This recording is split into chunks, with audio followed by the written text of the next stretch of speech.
Students, in this section you will study about what are the various factors that influence the solubility of a solute. So the various factors that affect the solubility are: first, temperature, then molecular structure of solute, then nature of solvent or co-solvent, then crystal characteristics, particle size of the solid, pH, common ion effect, effect of non-electrolyte on solubility of electrolyte, effect of electrolyte on the solubility of non-electrolyte, complex formation and solubilizing agent. First is the effect of temperature. It is said that the solubility of solute is function of temperature. That is, जो solubility है वो किस पे depend करेगी? Temperature पे. But जो temperature है वो किस तरह का इफेक्ट शो कर रहा है solute के ऊपर, that depends on the dissolution process of that solute. Means कि अगर हम जनरली रिएक्शंस देखें, dissolution processes को देखें, तो जो जनरली dissolution processes होते हैं that are of endothermic process. ठीक है, तो एंडोथर्मिक प्रोसेस में क्या होता है कि जब भी हम कोई हीट प्रोवाइड करते हैं किसी सिस्टम को, तो उसमें जो एनर्जी है वो एब्जॉर्ब करता है. तो ये टाइप के डिसोल्यूशन प्रोसेसेस, ये टाइप के सॉल्यूट्स जिनमें एंडोथर्मिक रिएक्शंस हमें देखने को मिलती है, उन टाइप के सॉल्यूट्स में, उन कंपाउंड्स में अगर आप टेम्परेचर इंक्रीज करते हो, तो टेम्परेचर इंक्रीज करने पे क्या होगा, उनकी सॉल्युबिलिटी जो है वो भी इंक्रीज हो जाएगी. ठीक है, that is in this with increasing temperature the solubility also increases. But there are certain solute molecules, कुछ ऐसे कंपाउंड्स भी होते हैं जो कि जिनका जो डिसोल्यूशन प्रोसेस है that is of exothermic type. Exothermic type में क्या होगा, जो कि उनकी एनर्जी है वो रिलीज हो जाएगी when you provide heat to that system. ठीक है, तो वो टाइप के सल्यूट जो है उनमें अगर आप टेम्परेचर उसको इंक्रीज करोगे, तो in that case with increase in temperature there will be decrease in the solubility. Like you can see in this graph. अगर हम KNO3 का एग्जाम्पल ले, तो KNO3 के केस में अगर आप टेम्परेचर को इंक्रीज कर रहे हो, तो उसमें आपको इस तरह का ग्राफ देखने को मिलेगा. मीन्स कि with increase in temperature there is increase in the solubility. ठीक है, बिकॉज ये जो डिसोल्यूशन प्रोसेस है KNO3 का that is of endothermic type. ठीक है, नेक्स्ट हमारे पास एग्जाम्पल आता है सोडियम थायोसल्फेट का.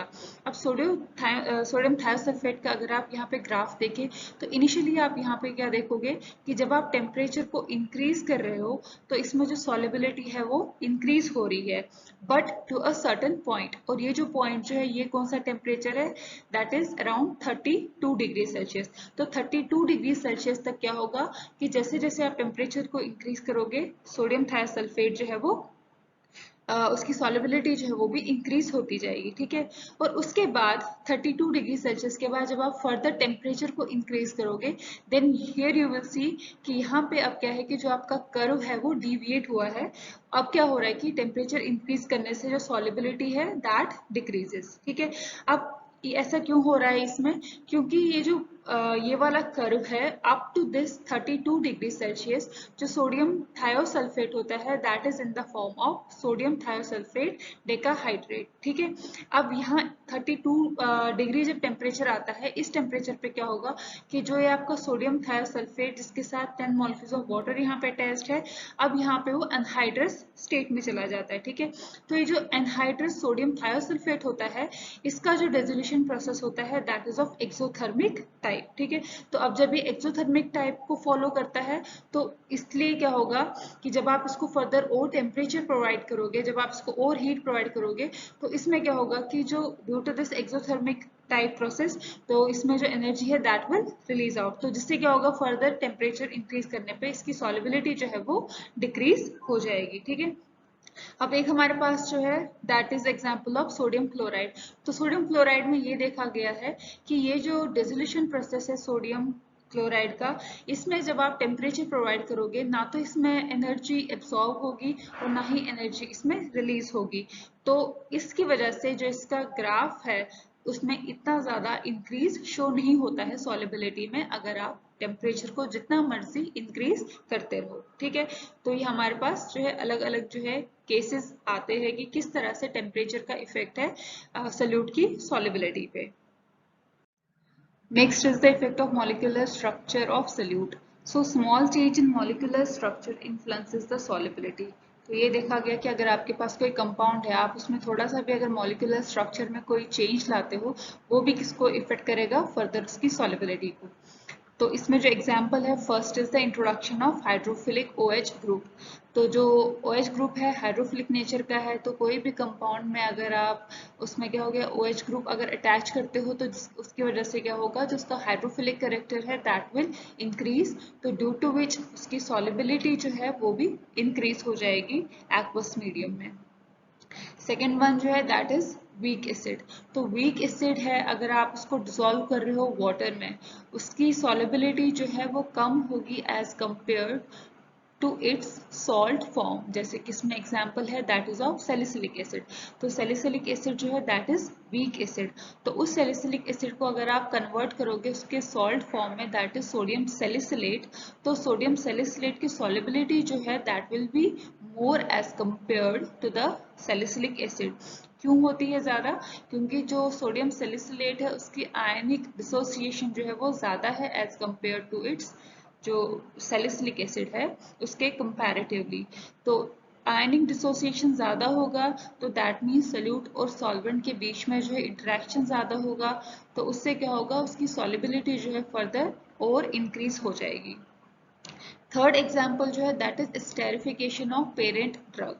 अगर आपके पास कोई ड्रग है, ठीक है, आप उसका एक डेरिवेटिव बना रहे हो, तो जो इनिशियली आपके पास ड्रग प्रेजेंट थी उसको आप क्या कहोगे, पेरेंट ड्रग। तो इसमें ये देखा गया कि अगर आपके पास कोई ड्रग है, आप उसको क्या कर रहे हो, स्टेरिफिकेशन कर रहे हो उसकी, और जो आपके पास प्रोडक्ट आएगा तो उसकी सॉलिबिलिटी जो होगी वो कम होगी as compared to the parent drug. अब जैसे इसमें एग्जांपल जो है क्लोरामफेनिकोल का है। क्लोरामफेनिकोल जो है दैट इज पेरेंट ड्रग, और उस पेरेंट ड्रग से आपने जब उस क्लोरामफेनिकोल जो कि एंटीबायोटिक है, जब आपने इसकी स्टेरिफिकेशन करी तो प्रोडक्ट में आपको मिलता है क्लोरामफेनिकोल पाल्मिटेट। और ये जो क्लोरामफेनिकोल पाल्मिटेट है इसकी सॉलिबिलिटी कम है as compared to the chloramphenicol. इसी तरह से इरेथ्रोमाइसिन है, ये भी एंटीबायोटिक है, और इस इरेथ्रोमाइसिन की जब स्टेरिफिकेशन होती है तो आपके पास जो डेरिवेटिव आएगा दैट विल बी इरेथ्रोमाइसिन प्रोपियोनेट, और इस इरेथ्रोमाइसिन प्रोपियोनेट की सॉलिबिलिटी जो है वो भी कम है as compare to its parent drug जो कि क्या है, इरेथ्रोमाइसिन। अब है कि जो डिक्रीज इन सॉलिबिलिटी हो रहा है उसका पेरेंट ड्रग का डेरिवेटिव बनाने के बाद, उसका कहाँ पे उसका एप्लीकेशन क्या है, उसको हम कहाँ पे यूज कर सकते हैं। सबसे पहले अगर हम इसमें क्लोरामफेनिकोल का एग्जांपल ले, तो क्लोरामफेनिकोल पाल्मिटेट जो है वो ड्रग आती है इन द फॉर्म ऑफ सस्पेंशन, ठीक है। और ये जो है सस्पेंशन, ये जो एंटीबायोटिक है क्लोरामफेनिकोल पाल्मिटेट का जो सस्पेंशन है वो हम किसके लिए यूज करते हैं, जनरली पीडियाट्रिक पर्पस के लिए यूज होता है।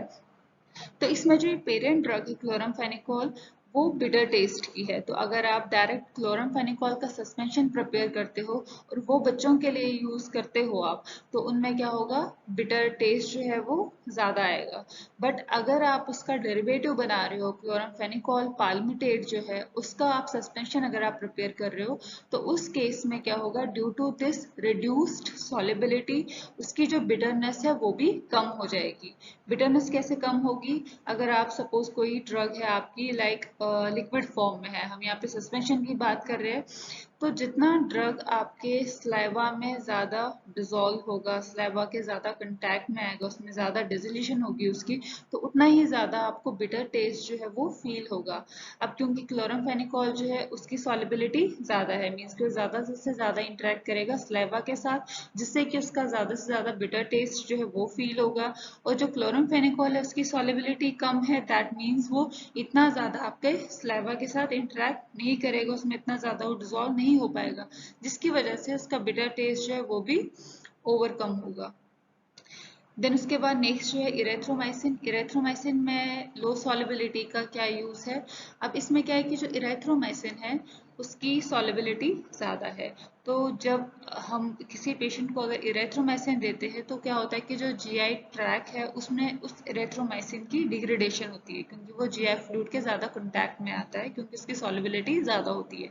बट जो उसका डेरिवेटिव है इरेथ्रोमाइसिन प्रोपियोनेट, उसकी सॉलिबिलिटी कम है, तो वो इतना ज्यादा इंटरेक्ट नहीं करेगा जीआई फ्लूइड के साथ, और जिसकी वजह से उसकी डिग्रेडेशन जो है वो भी प्रिवेंट होगी और जिससे फर्दर इस ड्रग की बाय एब्जॉर्प्शन जो है वो इंक्रीज हो जाएगी। So due to these reasons हम क्या कर सकते हैं, ये जो solubility डिक्रीज हो रही है after forming it's derivative, it is the positive in that sense कि हम एक प्रॉपर सुटेबल डोजेज फॉर्म इससे प्रिपेयर कर सकते हैं जिसकी कि बाय एब्जॉर्प्शन जो है वो ज्यादा होगी।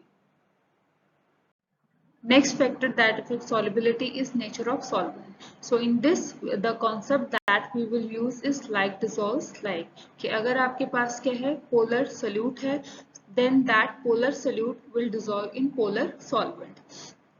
One more thing that is considered in this solvent is that if you use the mixture of solvent, then it will increase the solubility of particular compound in aqueous based system. ठीक है, अगर आपके पास क्या है एक compound है, आप उसको डिसॉल्व कर रहे हो सॉल्वेंट में, सॉल्वेंट आपका क्या है वाटर है।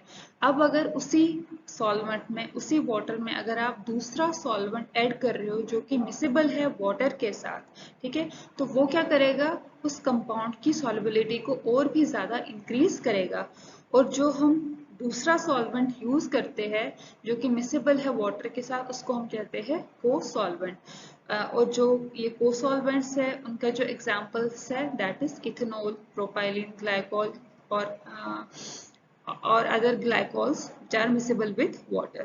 ठीक है, अब इसमें जो हम एग्जाम्पल लेते हैं दैट इज ऑफ मेट्रोनिडाजोल। अब मेट्रोनिडाजोल को अगर आप 10 ml वाटर में डिसॉल्व करोगे तो आप ये देखोगे कि जो आपका 10 ml वाटर है, in that there will be only 110 mg of metronidazole, but when you mix a co-solvent तो दिस सॉल्वेंट मीन्स कि अगर आप इस वाटर में को सॉल्वेंट को ऐड कर रहे हो जो कि मिसिबल है इस वाटर के साथ, जैसे कि हमने एग्जांपल लिया इथेनॉल या फिर प्रोपाइलिन ग्लाइकोल्स का, तो अगर आप अब इसमें कोई को सॉल्वेंट ऐड कर रहे हो वाटर के साथ, तो फिर ये देखा गया कि अब जो 10 ml आपका सॉल्वेंट है, मीन्स कि अब इस 10 ml जो सॉल्वेंट है इसमें आपका मिक्सचर है किसका, सॉल्वेंट का और को सॉल्वेंट का, तो टोटल 10 ml सॉल्वेंट में आपका अब जो मेट्रोनिडाजोल की कॉन्सेंट्रेशन है that is 500 mg। So we can set that कि जब आपने एक सॉल्वेंट के साथ को सॉल्वेंट को मिक्स किया तो जो सॉल्यूट है उसकी सॉल्युबिलिटी जो है अब 5 टाइम्स और ज्यादा इंक्रीज हो गई है। तो ये जो कॉन्सेप्ट है इसका यूजिंग ऑफ दिस को सॉल्वेंट, तो वो हम कहाँ पे यूज कर सकते हैं, अगर आपके पास कोई भी ड्रग है जिसका कोई सॉल्युबिलिटी इश्यू हो, वो डिसॉल्व नहीं हो पा रही हो प्रॉपर में, so in that case you can use further co solvent to increase its solubility. Next factor is crystal structure. So when condition of crystallization are varied, that is कि अगर आपके पास कंपाउंड है, आपको उसको एक क्रिस्टलाइन कंपाउंड में convert करना है, तो ड्यूरिंग दैट क्रिस्टलाइजेशन प्रोसेस अगर आप कुछ कंडीशंस को वेरी करते हो, सपोज एक कंपाउंड आपके पास ए है, आप क्या करोगे इस कंपाउंड को दो पार्ट्स में डिवाइड करोगे, एक पार्ट को आप एक सॉल्वेंट में डिसॉल्व करोगे और जो दूसरा पार्ट है उसको दूसरे सॉल्वेंट में डिसॉल्व करोगे, और उसके बाद लाइक आप टेम्परेचर इंक्रीज करोगे, देन उसको कूलिंग के लिए रख दोगे, तो आफ्टर दैट कूलिंग वहां पे क्या होगा, जो आपका कंपाउंड होगा दैट विल क्रिस्टलाइज आउट। तो आपने यहाँ पे जो कंडीशन चेंज करी है that was the change in solvent. तो इसी तरह से अगर आप कंडीशंस को, इस तरह की कंडीशंस को अगर आप चेंज करते हो ड्यूरिंग दिस क्रिस्टलाइजेशन प्रोसेस, तो क्या होगा उस कंपाउंड के जो जो क्रिस्टल कंपाउंड है वो अलग अलग फॉर्म्स में प्रिपेयर होगा। तो वो जो डिफरेंट डिफरेंट फॉर्म्स है उस क्रिस्टलाइन प्रोडक्ट के, उसको हम क्या कहते हैं, पॉलीमॉर्फ, और इस प्रोसेस को पॉलीमॉर्फिज्म कहते हैं। तो ड्यू टू दिस जो हमने चेंज किया कंडीशन और आपके पास अलग अलग फॉर्म्स के क्रिस्टल जो है कंपाउंड मिला आपको, तो हर एक क्रिस्टल फॉर्म का क्या होगा, उनका एक अपना एक लेटेस्ट एनर्जी होगा। ठीक है, तो हर फॉर्म में क्या है डिफरेंट डिफरेंट लेटेस्ट एनर्जी होगा, और जिससे कि क्या होगा मीन्स कि हर एक क्रिस्टल कंपाउंड की प्रॉपर्टी जो है वो भी वेरी करेंगी फर्दर। तो वो भी फर्दर किसको इफेक्ट करती है, कंपाउंड को, लाइक उसके जो हम यहाँ पे जो हमारा कंसर्न है दैट इज ऑफ सॉलिबिलिटी। तो इस तरह से जो भी ये पॉलीमॉर्फ्स है, जो भी ये डिफरेंट फॉर्म्स है एक पर्टिकुलर कंपाउंड के, क्रिस्टल कंपाउंड के, उनकी सॉलिबिलिटी जो है वो भी वेरी करेगी। अब सपोज इसमें क्या है कि अगर हम फ्री एनर्जी की बात करें, either there could be lowest free energy और there could be high free energy. Now if we take this lowest free energy crystal, lowest free energy crystal क्या होगा कि वो क्रिस्टलाइन प्रोडक्ट जिसका लेटेस्ट एनर्जी, जिसका फ्री एनर्जी जो है वो कम होगा।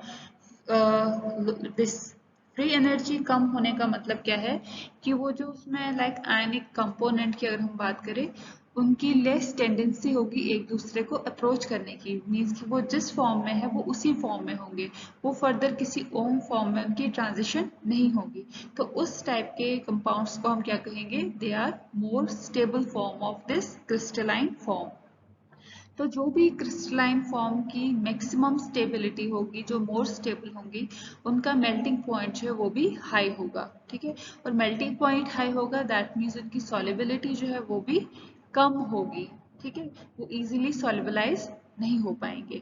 नेक्स्ट हमारे पास आता है high free energy. High free energy होते हैं वो क्रिस्टलाइन कंपाउंड्स जिनकी फ्री एनर्जी बहुत हाई होती है। दैट मीन्स कि वो क्या करेंगे, अगर वो एक पर्टिकुलर फॉर्म में है तो उसमें जो आयनिक कंपोनेंट्स होंगे उनकी टेंडेंसी क्या रहेगी, एक दूसरे को अप्रोच करने की। और वो कब तक अप्रोच करेंगे, कब तक वो कंबाइन होने की कोशिश करेंगे, जब तक कि वो एक स्टेबल फॉर्म में कन्वर्ट ना हो। तो जो भी क्रिस्टलाइन कंपोनेंट्स में हाई फ्री एनर्जी होती है वो बाय नेचर लेस स्टेबल होते हैं, या फिर उनको हम क्या कहते हैं, मेटा स्टेबल फॉर्म। और उनकी टेंडेंसी क्या रहती है, to get converted into a most stable form. तो इस टाइप के जो क्रिस्टलाइन कंपाउंड्स होते हैं उनका जो मेल्टिंग पॉइंट होता है वो कम होता है। ठीक है, तो मेल्टिंग पॉइंट कम होगा तो उनकी सॉलिबिलिटी जो है वो भी ज्यादा होगी comparatively those crystalline compounds who have lowest free energy.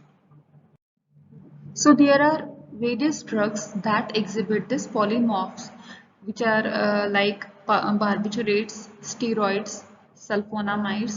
So all these are the drugs which are present in different forms, which जिनको हम क्या कहते हैं, polymorphs कहते हैं।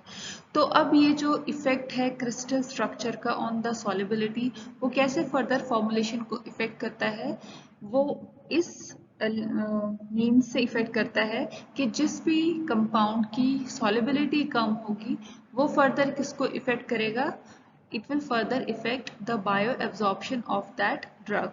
तो जो भी अगर हम सपोज के बारबिचरेट्स की यहाँ पे बात कर रहे हैं, तो बारबिचरेट सपोज अगर 3 फॉर्म्स में प्रेजेंट है, और जो ये फॉर्म्स में प्रेजेंट है इसको हम लिखते हैं form 1, form 2, form 3, Roman numbers में हम उनको नंबरिंग देते हैं। तो इसमें से जो फॉर्म 1 है दैट इज मोस्ट स्टेबल, और जो बाकी के हैं वो लेस स्टेबल होते हैं comparatively to the form 1।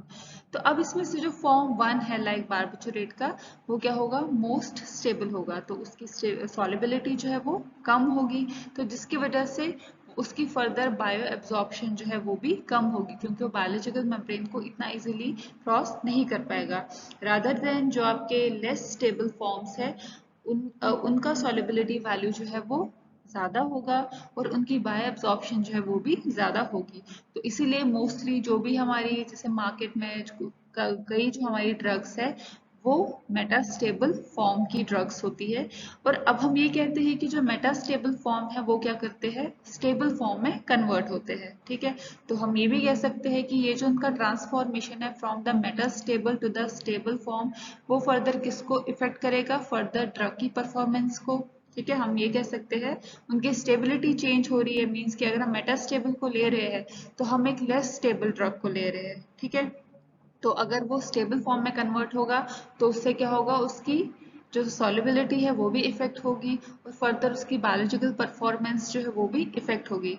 But इसमें क्या होता है कि जो भी हम ड्रग्स को सिलेक्ट करते हैं, जो भी हम ड्रग्स को चूज करते हैं, आपने कोई लेस स्टेबल मेटास्टेबल फॉर्म को चूज किया है किसी पर्टिकुलर ड्रग की, तो हम उसमें ये चीज का ध्यान रखते हैं कि जो उसका ट्रांजिशन टाइम है from metastable to the stable form वो कितना है। कि अगर उसका वो ड्यूरेशन है, जो उसका ट्रांजिशन टाइम है, अगर वो ज्यादा है, मींस कि वो एज इट इज रहेगा ड्यूरिंग इट्स शेल्फ लाइफ, तो वो हमारे लिए एक सेटिस्फैक्ट्री जो है वो ड्रग रहेगी। For its purpose. तो ये चीज हम देखते हैं कि कितने टाइम में वो मेटास्टेबल से स्टेबल फॉर्म में जा रहा है। अगर वो कम टाइम लेता है मेटास्टेबल से स्टेबल फॉर्म में कन्वर्ट होने के लिए, तो दैट मीन्स कि फर्दर ड्रग की प्रॉपर्टी जो है, सॉल्युबिलिटी जो है, या बायोलॉजिकल जो उसका एक्शन है, वो भी कहीं ना कहीं उससे इफेक्ट हो जाएगा। नेक्स्ट पॉइंट इसमें आता है दैट इज सॉल्वेशन। सॉल्वेशन क्या होता है कि ड्यूरिंग द क्रिस्टलाइजेशन प्रोसेस अब हम क्या करते हैं, एक सॉल्वेंट लेते हैं। तो वो सॉल्वेंट के मॉलिक्यूल्स अगर क्रिस्टल जो लेटेस्ट है अगर उसमें इनकॉर्पोरेट होता है, तो उसको उस फॉर्म को हम क्या कहेंगे, उस प्रोसेस को हम क्या कहेंगे, उसको हम सॉल्वेशन कहेंगे। और जो वो सॉल्वेंट मॉलिक्यूल जब उस क्रिस्टल लेटेस्ट में इंट्रैप हो जाएगा, उस क्रिस्टलाइन फॉर्म को हम क्या कहेंगे, स्यूडो पॉलीमॉर्फ कहेंगे, या फिर उसको हम क्या कहेंगे, सॉल्वेट कहेंगे। ठीक है। अब सॉल्वेंट जो है दो टाइप्स के हो सकते हैं, नॉन एक्वस या फिर एक्वस। अब नॉन एक्वस अगर आपके पास सॉल्वेंट होगा, तो उसमें जो आपके पास सॉल्वेट मिलेगा आपको when that non aqueous solvent entraps into the crystal lattice, तो जो आपके पास सॉल्वेंट मिलेगा उसकी ग्रेटर एक्वस सॉल्युबिलिटी होगी अगर आप उसको कंपेयर करो किसके साथ, कि जो आपका सॉल्वेट बन रहा है when a aqueous molecule is entrapped in the crystal lattice। ठीक है। मीन्स दोबारा यहाँ पे एक्सप्लेन करूंगी। जैसे यहाँ पे आपके पास क्या है, नॉन एक्वस है। नॉन एक्वस सॉल्वेंट अगर क्रिस्टल लैटिस में इंट्रैप होगा, तो जो आपके पास सॉल्वेट आएगा उसको हम डायरेक्ट नाम क्या देंगे, सॉल्वेट, क्योंकि उसमें एक सॉल्वेंट का मॉलिक्यूल इंट्रैप हुआ। दूसरा हमारे पास केस आता है कि अगर आपका सॉल्वेंट जो है वो एक्वस नेचर का है, दैट मीन्स कि आप वहाँ पे वाटर ले रहे हो, तो वाटर का मॉलिक्यूल जो है वो इंट्रैप हो रहा है क्रिस्टल लेटिस में, और जो आपके पास प्रोडक्ट आएगा उसको हम क्या कहेंगे, हाइड्रेट। तो उसका नाम हमने यहाँ पे स्पेसिफाई किया है। तो अब इस सॉल्वेट को अगर हम इसकी सॉल्युबिलिटी को कंपेयर करते हैं हाइड्रेट की सॉल्युबिलिटी के साथ, तो सॉल्वेट की एक्वस सॉल्युबिलिटी जो है वो ज्यादा होगी as compared to this hydrate, जो आपका मॉलिक्यूल है, जो आपके यहाँ पे हाइड्रेट क्रिस्टलाइन सब्सटेंस है। क्यों? क्योंकि ये जो यहाँ पे कंपाउंड है इसमें ऑलरेडी वाटर मॉलिक्यूल प्रेजेंट है, बट ये जो है इसमें आपका वाटर मॉलिक्यूल प्रेजेंट नहीं है, तो इसीलिए इसमें ज्यादा एफिनिटी रहेगी किसको, वाटर वाटर के लिए। देन फर्दर इसके बाद जो आपका हाइड्रेट है, जो हाइड्रेट होता है that have less aqueous solubility than anhydrous form. तो अगेन हाइड्रेट फॉर्म को अगर हम कंपेयर करेंगे एनहाइड्रस फॉर्म में, मीन्स कि वो फॉर्म जहाँ पे वाटर मॉलिक्यूल इंट्रैप नहीं है, वाटर मॉलिक्यूल इसके साथ अटैच नहीं है। तो ये भी आपने पढ़ रखा होगा पहले। तो जो हाइड्रेट्स है उनकी एक्वस सॉल्युबिलिटी कम होगी, एनहाइड्रस की एक्वस सॉल्युबिलिटी ज्यादा होगी, क्योंकि अगेन एनहाइड्रस फॉर्म जो है उसमें कोई भी आपका वाटर मॉलिक्यूल प्रेजेंट नहीं है। तो इस वजह से उनकी एफिनिटी जो है वाटर के लिए ज्यादा बढ़ जाएगी, जो कि फर्दर उसकी सॉल्युबिलिटी को इफेक्ट करेगा। That's all for today. In next lecture, we will continue it further. Thank you.